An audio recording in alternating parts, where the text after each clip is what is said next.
how many tanks are you going for? Well, you guys have 9, so I think I'll just do 10.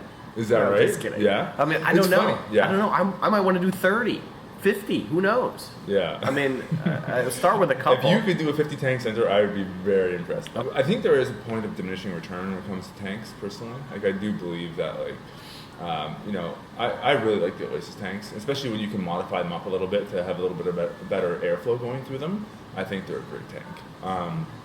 Like we own a Samadhi as well, and I floated in almost everything, and like the difference is so negligible. Like really, you're gonna invest, an extra, $15,000-$20,000 in something that gives you basically the same experience. Mm-hmm. To me, it's just like, as a business move, it's not necessarily the best idea, I don't think. You're creating huge overhead.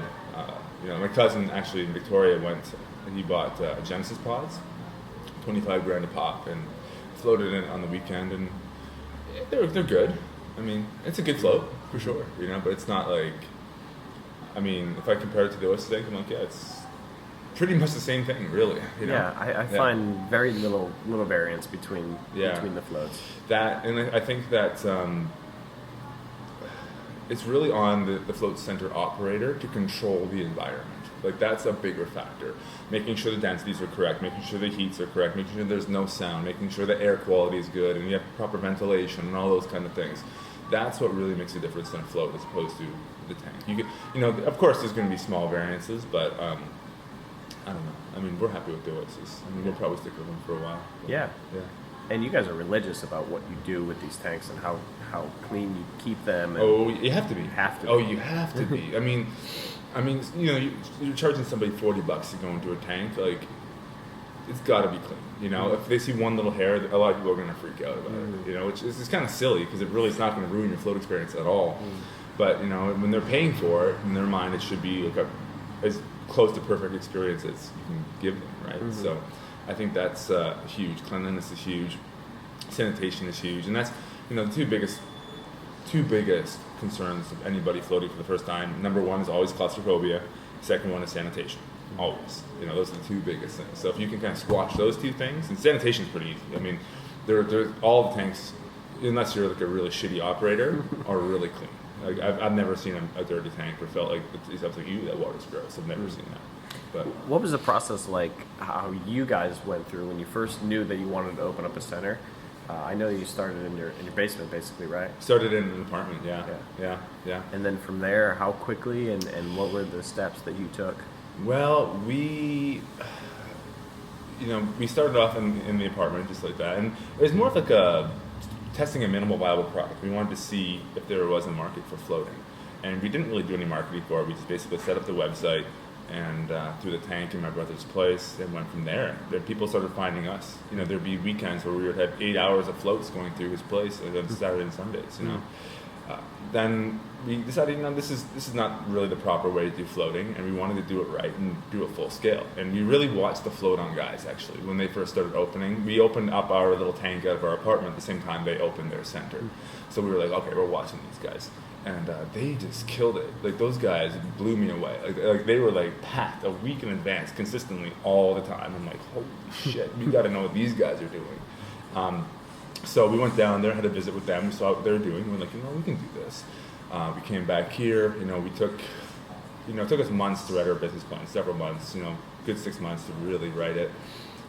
Then we went to our family who has a business, and we went to the family's business accountant just to have the financials reviewed and have him, look over the business plan. He's a small business accountant. He's been doing it for his whole career, so he's very good with that kind of thing. And the first words out of his mouth were, I want to invest. So we were like, holy shit. That just kind of made us go, 6 months, a year in advance. If we had, the money right there, because we didn't have anything on our own. We had to get investors.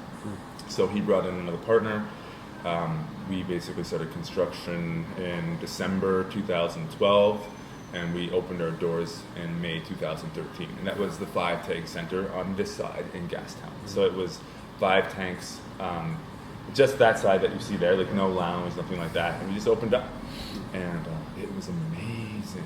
I couldn't believe the response that we got. It was just like, from day one, we were packed a week in advance. It was just like that.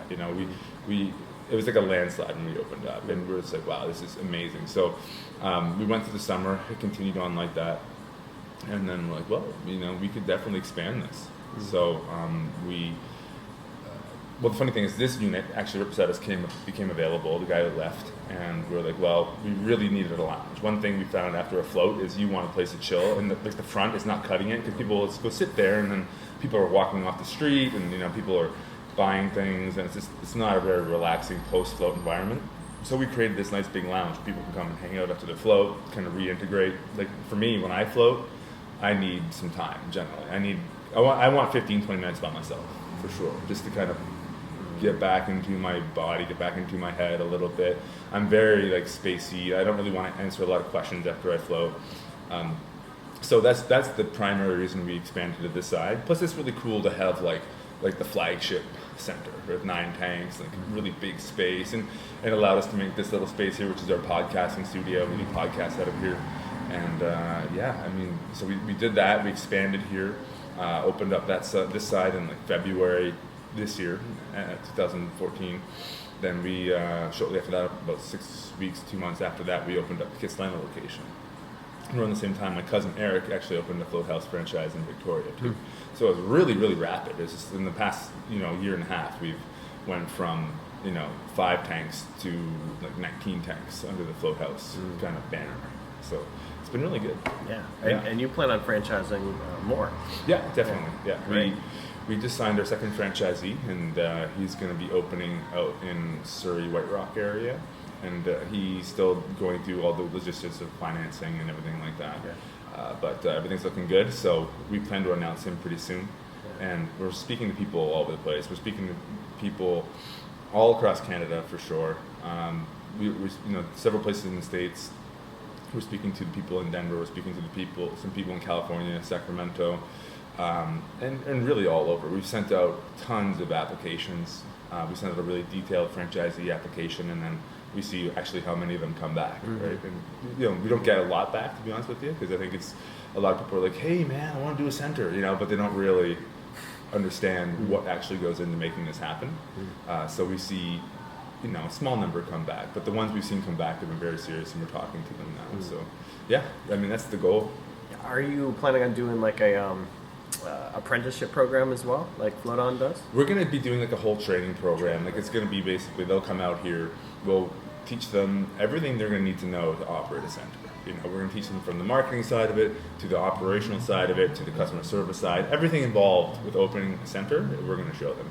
And this is it. It's my brother and I plus our partners. That's our head office at this point. So it's going to be very, it's like we're building a family. So we're bringing in people, and we're going to be very hands-on with them. We're going to go out there. We're going to help them with the center. We're going to help them open up. We're going to just plan out the launches of centers really well, so they hit the ground running. That's really important, I think. And we are hammering out systems in order to open really effectively. So we don't want to have a franchise ever do poorly. So it's really important that we give them the tools to be successful.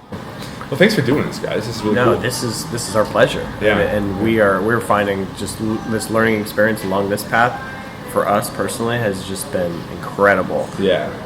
After my first float, I was pretty much interested in owning my own center immediately. Nice. And then I watched the Vice documentary, and I was like, well, I can do something similar to that. Sure. Yeah. And we were coming out to the Bay Area anyways. Yeah. And once I started seeing all the little pings on the map, I was like, well, I guess I could just go all the way up the coast. Yeah. And then I saw you guys speak at the conference on YouTube. Yeah. And I was like, I need to know these guys. For you guys are seem like mentors that I could really For sure, man. I mean, we can definitely talk to you, help you out, And if you're interested in franchising, we can go down to. We want to go down to Denver, or work out a deal for Denver. I don't know, But yeah, man. The nice thing about the float industry is people are very open. People are very open, and it's really cool. Their hearts are huge. Exactly. There's not really a huge protective spirit behind it yet, and I think it's because it's just so young. And I kind of credit the Float On guys for that. They kind of set the mentality, I guess, behind the industry, and they just encourage this kind of openness and sharing throughout the entire industry. And they did a really good job with that. And we don't have to be so secretive and protective, and we're all kind of doing the same thing. We all have the same kind of goals in mind, anyways, right? So the more people floating, the better. That's the way they see it. That's the way we see it. So, Yeah, we really got that feeling with Ashcon as well. We sat down with him a little while ago. Yeah. And I did an interview with him and toured his center, and Yeah. and we were so willing to share, and we found that with everybody so Yeah. far, and that really speaks to the whole industry as a whole. Well, I think it speaks to floating.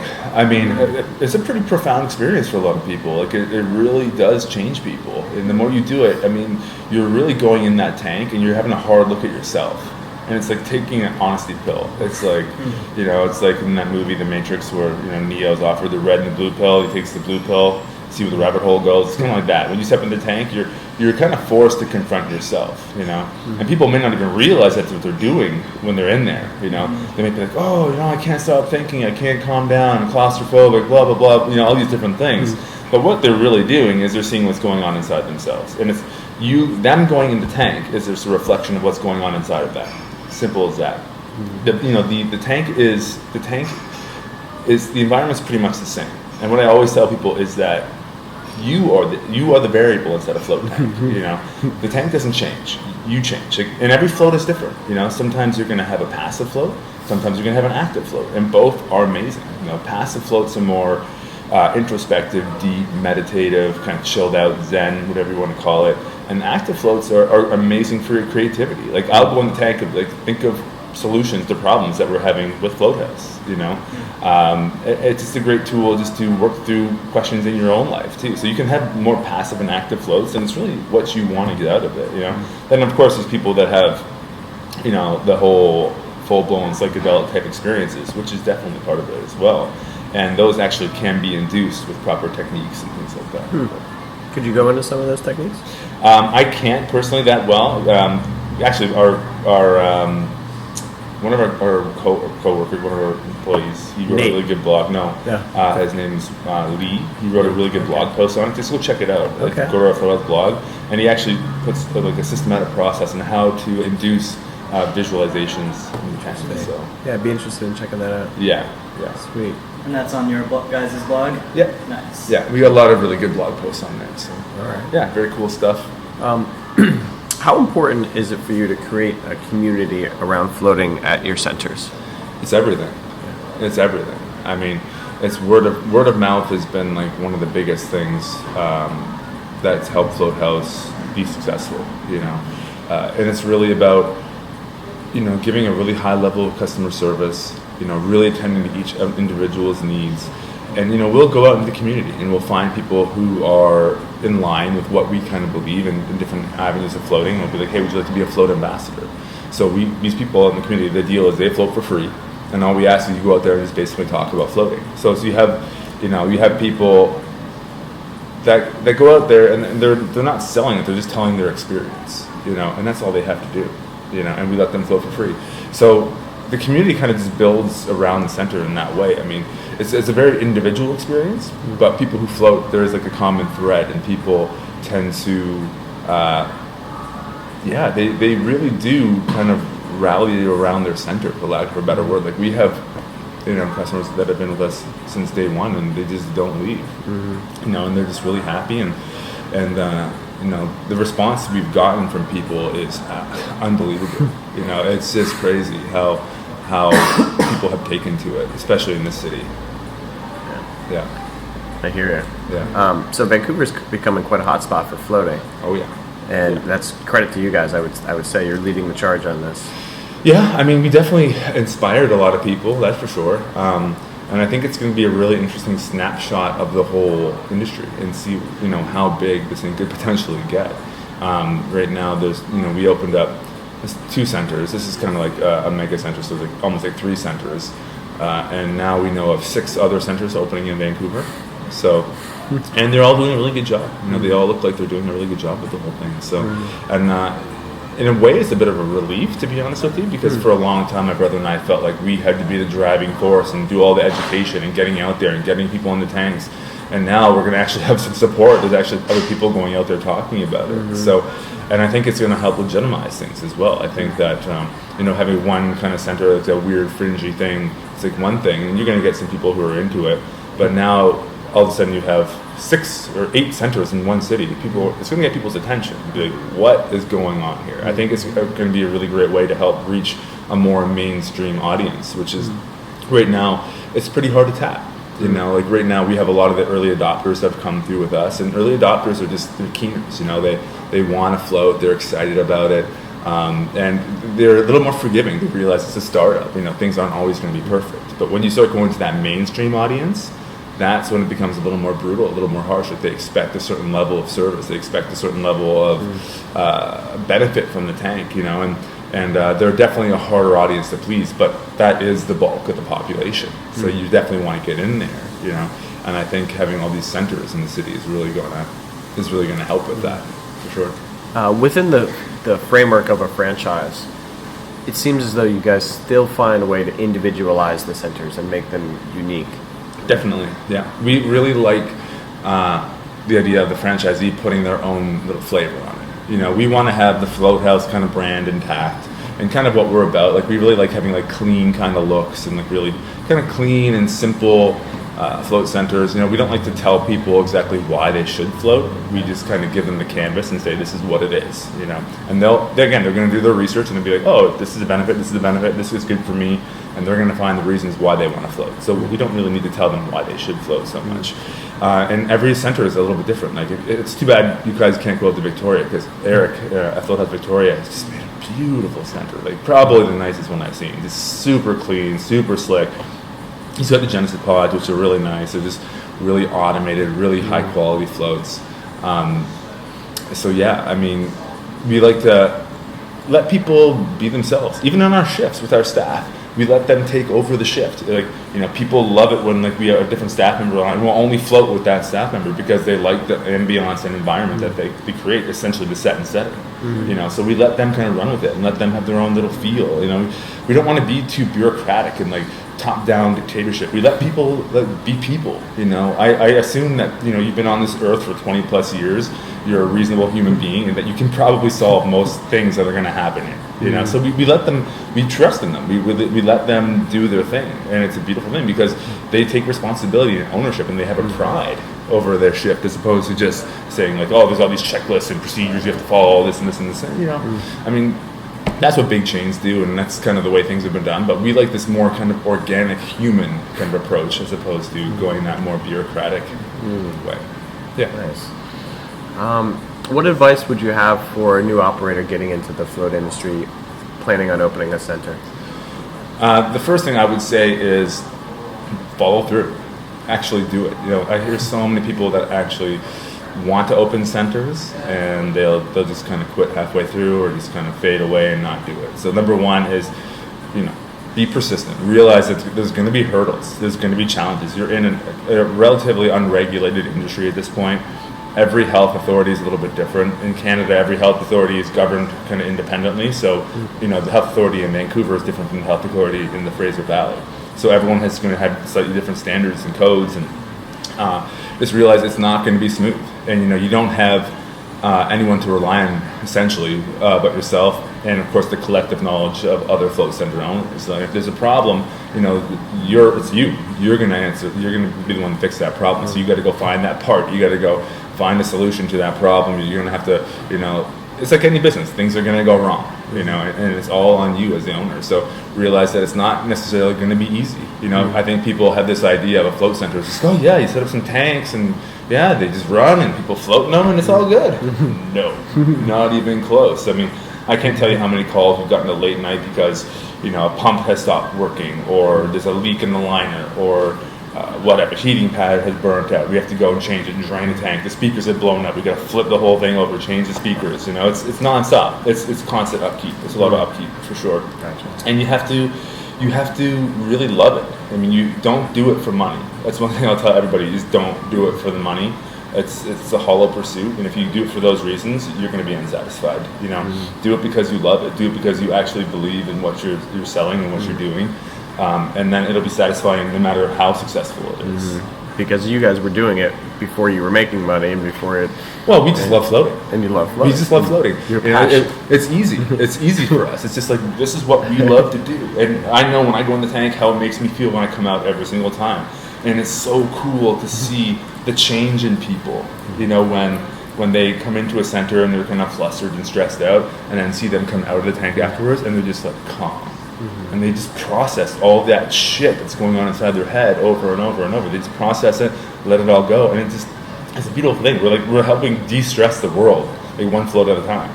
You know, it's amazing. Yeah, It is amazing. yeah, for It's sure. incredible.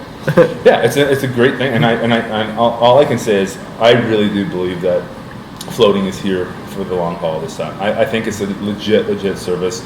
There's science that backs it up. Like, it's a real thing that happens to you. And plus the whole, you know, more objective, subjective, you know, the meditational aspect of the entire thing. You know, that's a very personal experience, and you can't really quantify that so much. But I think being able to look inside yourself and having that kind of place to reflect on your life and what's going on is invaluable these days. And I think we need more of it. I think we need to get the world floating. You know, I really do think if people were in a float tank, and I think we'd have more kind people, more loving people, you know, a service that's going to be around for a long time. I totally agree with you. Yeah. Floating combines very well with other modalities as well. Would you say? Definitely. Yeah. We really encourage different activities beforehand. I really like personally to do exercise before I float. Doing a yoga class before I float is amazing because you just get all that energy out of your body. You know, you can kind of get a good sweat going. You kind of release all that energy. You can go into the tank. You have your endorphins pumping a little bit, and it just really adds to the environment. Some people do massage. I think that's a good thing. It's a complimentary service. Again, it's relaxing. You're going to go and you're going to feel really good when you're in the tank.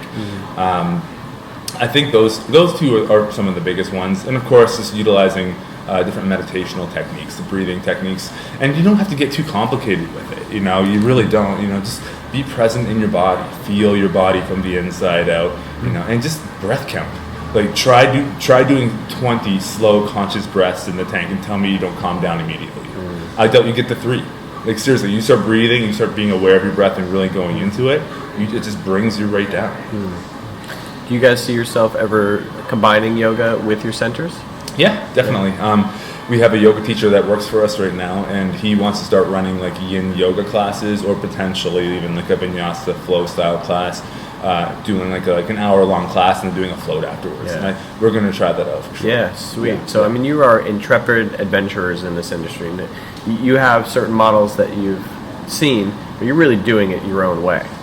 Yeah, I mean, definitely. I mean, we put our own spin on it. You know, we think that we have a really good approach to it. We think that the way we kind of educate people about the process of floating is really appealing, especially in Vancouver. Vancouver's kind of like just a little hotbed of yoga and meditation and all that kind of stuff, right? So healthy living, health and wellness, which, you know, there's lots of hotbeds all over the United States and Canada. Like, you know, Vancouver's definitely one of those. So I think the kind of education and marketing we do towards this particular market is bang on for what we need, and it shows. I mean, like, people are really responding well. When we put up social media posts, people engage with it. You know, people are really interested in our brand. They're excited about it. It's a really neat thing. When we first opened up, you could walk down the street in Vancouver and nobody would know what floating is. And now you walk down the street and everyone's like, yeah, I've heard of that. It's so cool to see in a year and a half how quickly the word has spread, and that's through word of mouth, and I think through social media as well. Social media has been a really big tool for us. So, yeah, I mean, everyone has their own little take on it, own little spin, and this is how we like to do it. We kind of like we're kind of definitely on the, you know, the yoga, meditative, kind of more yin side of floating. Some people are more like, oh, you know, it's a spa experience. Some people think it's more like a massage and relaxing stress relief. But, you know, we kind of take the more meditative kind of approach to that whole side of it, and we think that works really well. So, yeah, I think what you guys are doing works really well. There's no doubt about it. Yeah, and it's seamless. You know, it's simple. You've kept it simple. And I think that's, well, you know, and that's one of the beauties of the Oasis tanks. I'll tell you right now, because, like, you know, there aren't really a lot of moving parts. And everything in that tank you can replace. You can flip it over. You can replace a speaker. You can replace a heating pad.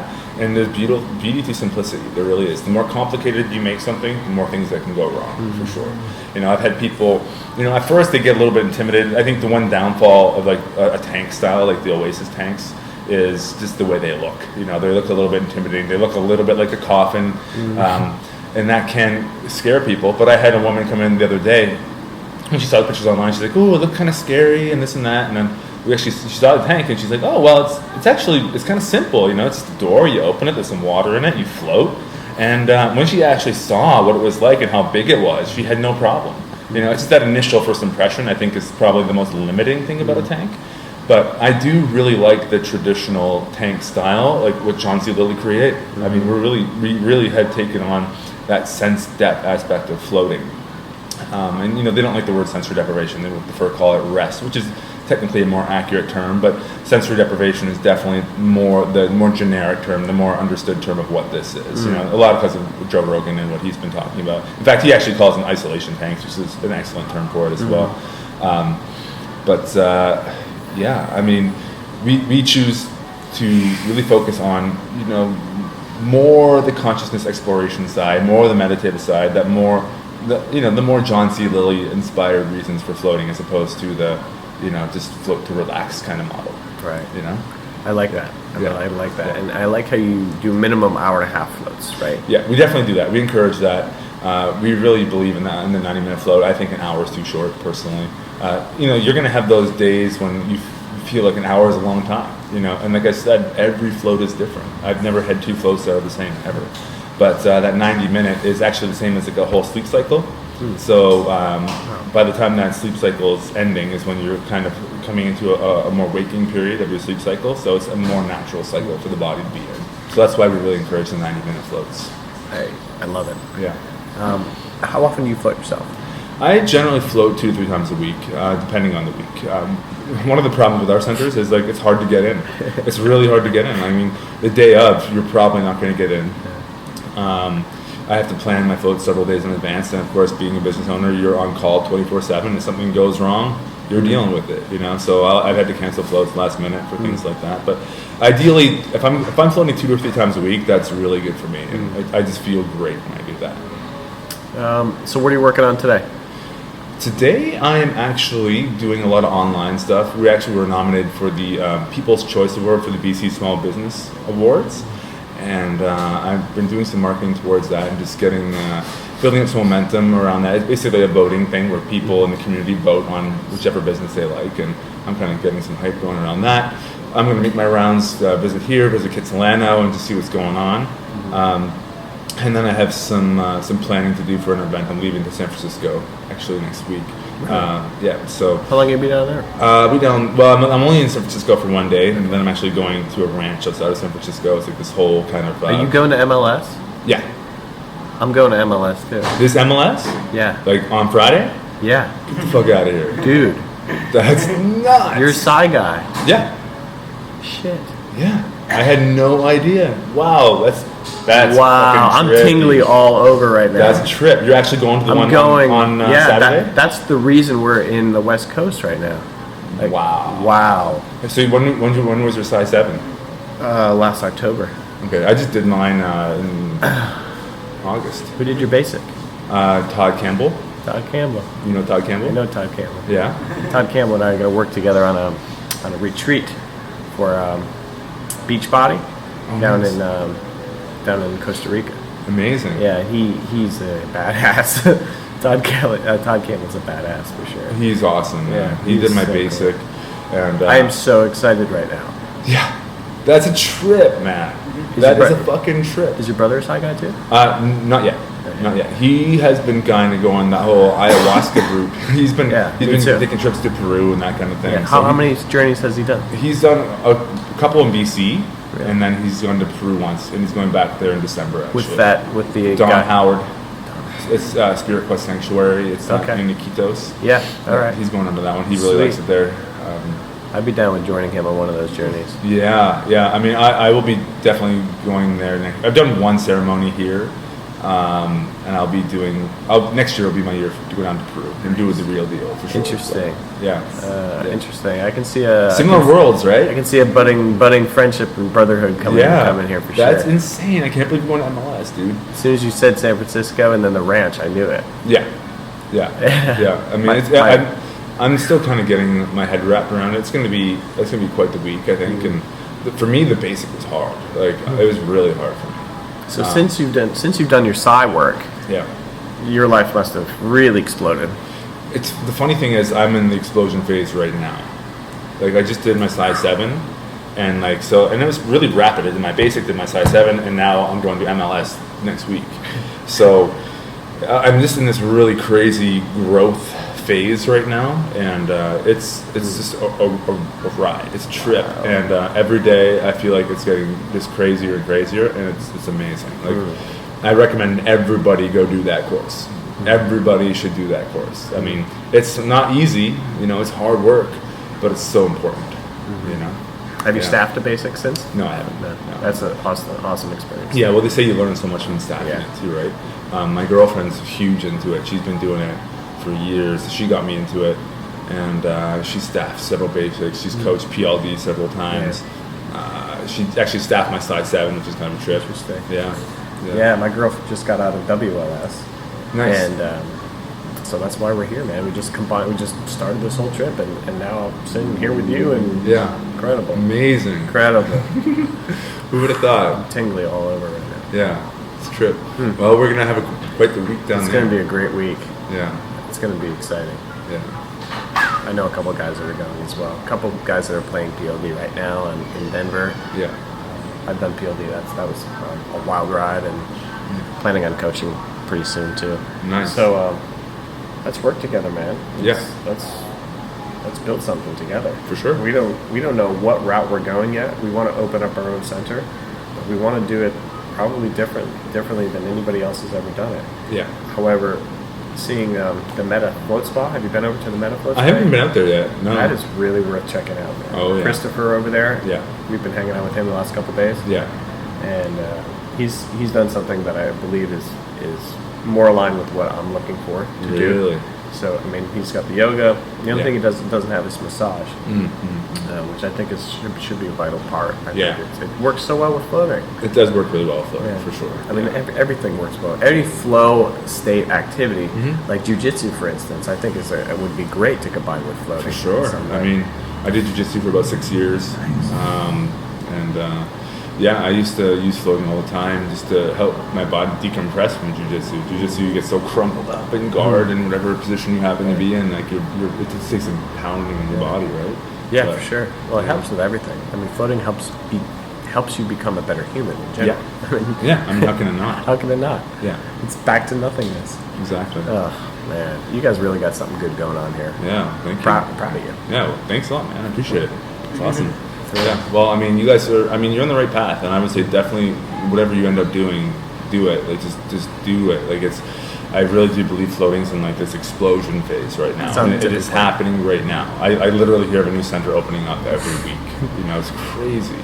So, and I think it's going to do nothing but grow. It has to do nothing but grow. We have so many people, so many awesome people putting energy into this thing now that there's no way it's not going to grow and fuel itself even further.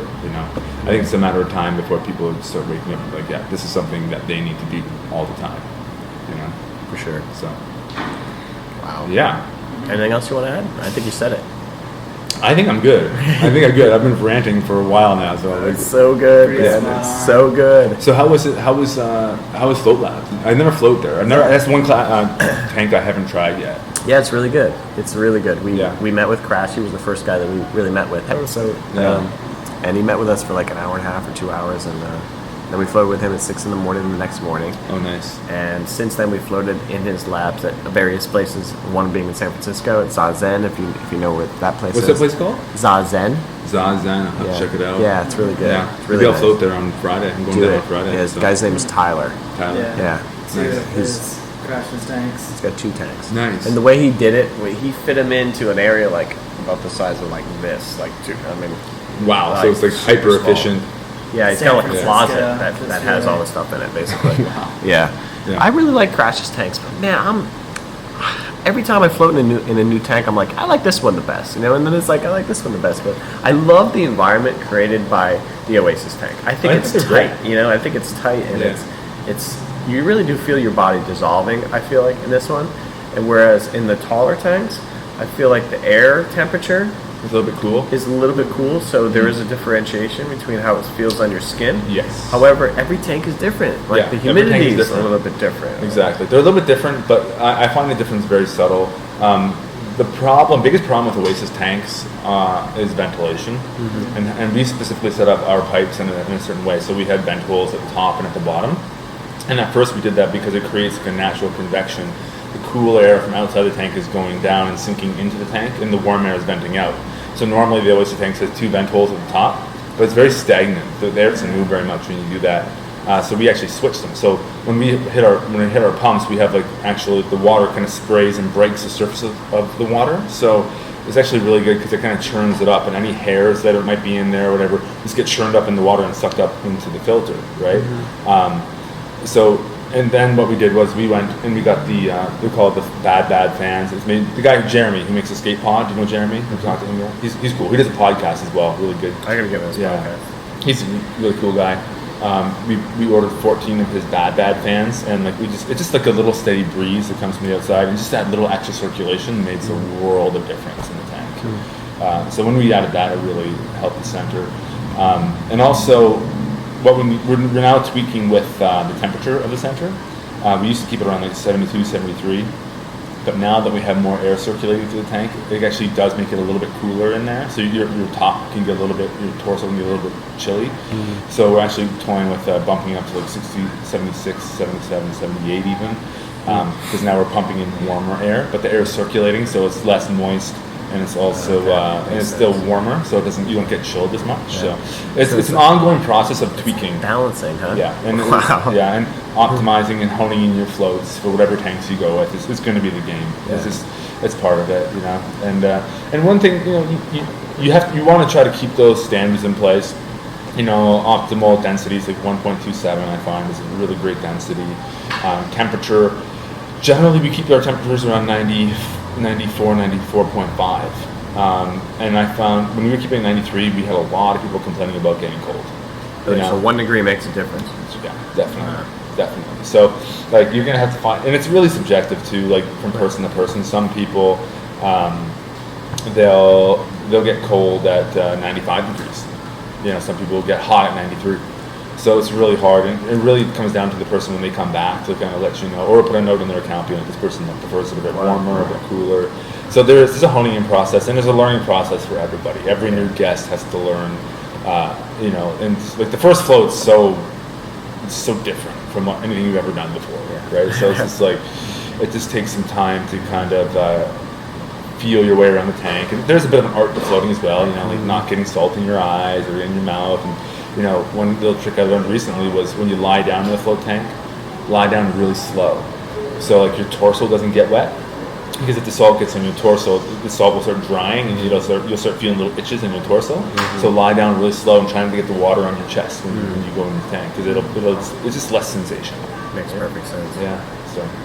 Great. Yeah. So what are you guys doing today? Rest of the day? We have to go back over to our country, unfortunately. We really love Canadians. Yeah. Well. Yeah. Come back anytime. I'll man. see you in a week, a couple days. I can't believe. It's the funny thing is, like, things are becoming more and more synchronous all the time. Like stuff like especially this. with floating. Like, how would this happen? How would this happen? The funny thing is, like, Mike called, like, this is my day off. I'm getting goosebumps too, man. Like, this is my day off, and I was just chilling at home. Like, the guys are doing the documentary. You want to go down? I'm like, all right, fine, go down. and it just happened. He was, not available, and I was here, so I'm like, oh fuck, I'll go today. And if I wasn't telling you about San Francisco, then you would have never known. Never know. It's a trip. But then it's a trip. See each other a week down the Well, I mean, we're going to be a pretty intimate situation down there, I would say. So we would have found out, one way or another. Yeah, well, I would have been like, what? Yeah. But I would have got up the first thing when they go around and say, hey, what are you doing? I would have said I'm filming a documentary about floating. And then, I would have been like, zink, I'm going to that guy. Yeah. That's a trip, man. Very cool. This is going to be the best week of my life coming up. I thought this was the best week of my life. My girlfriend says, like, MLS is just like layers of an onion, and they just strip you down. I'm used to that. What's going to your core. Well, I mean, yeah, if you're into all these different things, you do it all the time. Yeah. So for guys like us, that's a little bit easier. Even though size 7, I had a couple very challenging moments for me, but for the most part, it was good. All my old shit that my demons, whatever you want to call them. I've kind of dealt with them. I've kind of processed them a little bit. But there was one moment I had a bit of a breakdown in size 7, but that's part of the process. It's a safe place to do it. Yeah. You don't have any. Yeah. And I'm really looking for an MLS because, like, even at first, I didn't have a full trust for Psy. Like, I didn't know what they were about. I'm like, these guys are trying to get money out of us. Like, what are they doing, you know? But now I see what they're really about, and like, I have a trust for them, so I can go down and really just be in it, which is going to be sick. Yeah, there is like this little bit of a bullshit detector. Man. Yeah. It's like a somewhat of a bullshit detector that Yeah. goes off, but you Yeah. have to like see yourself through that and trust the process. Because Yeah. many other people have come before us that have done this that Yeah. we know who Yeah. are doing well in life. You know, Yeah. we admire. Yeah. And it's like you have to look past that and go, you know, there's got to be something to this, and then you find it out. You know, you find it out through your own experience. Yeah. Yeah. And it's like there's certain secrets out there that are available, but man, they have made it a process that They have really been a works. process. I really like what they do. You know, it's cool that you can have that experience in a lot of different ways. Like in every way, it's a little different. Like in meditation, floating, you know, ayahuasca, whatever. You know, they're all similar kind of deals, but they've kind of systemized the whole thing, and it's experiential. So it really stays in your body, right? Mm-hmm. So It's deep subconscious work, yeah, and that's what you're getting down to. and I think floating is by far the best thing. It's by far the best thing in the world. one of the best That's what I've been things, for saying. sure. I mean, it's another tool. It's another modality. Yoga, meditation, floating, psychedelics, you know, personal development work, whatever you want to call it. Like, all these things are kind of getting to the same point. They all It's just jive different together. ways, right? They all work together. It's a trip, man, and it's really and there's the cool thing is I see it as like a sphere of people who are into this kind of stuff, you know, and there's a huge sphere of the mainstream population, your normal, you know what that is, you know, your mainstreamers, listen to Fox News, CNN, sports, drinking beer, whatever the fuck they do, eating shitty food. Then you have this sphere of other people, and this sphere is growing all the time. And this is like a sphere of like, it's just, to me, it's like it's higher truth. There's a higher truth here, you know, and questioning why is everything the way it is? Why does it have to be done this way, you know? And that is growing and growing and growing, and I don't think it's going to stop, you know. And there's resistance, like this group. You know, if you ever heard, like, you know, what's his name? Russell Brand? Is that the guy's name? The actor? Yeah. When he goes on, like, Fox News or something, and he's, like, going off, they're looking at him like he's from another planet, you know, because it does threaten their system, their way of doing things a little bit, you know? Mm-hmm. So people can be very resistant, you know, and I've heard, like, Eckhart Tolle said, if you're doing this kind of work, you're just being present, you're doing the meditation, whatever you want to do, people are either going to be drawn to you or they're going to be repelled from you. You know, not everybody's ready to go here yet, I think, but it's growing, you know. So, and we're all part of it, you know. Yeah. So, Yeah, I mean, Yeah, spot on. yeah. we're leaders. We're leaders in consciousness, I would like to say. Yeah. And in the way that you're doing it with floating, it's like you're not really doing anything. You're holding space for these. Well, look what you're doing. Just by doing this work here, you're spreading the word. You're getting it out to more people. We need more of this. We need more education. That's one of the biggest things. We need to get the message out in as many ways as possible. That's, you know, the overall underlying message of what we're doing here.